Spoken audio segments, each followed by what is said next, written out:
Hello everyone, welcome back to How to Tutor. Today in this video, I'm going to show on how to run a copyright check on Capcut using your mobile device. So let's get started.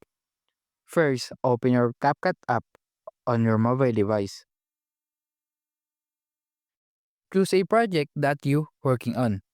If you don't have, just tap a new project, but in my case, I will use my recent project.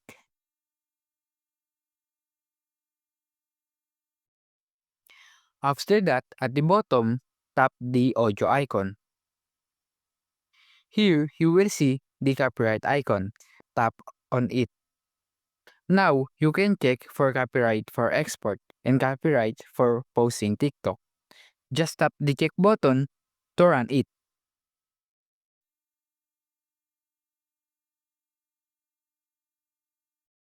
And that's it. If you found this video helpful, please do follow, like, share, and subscribe to our channel for more tutorial videos.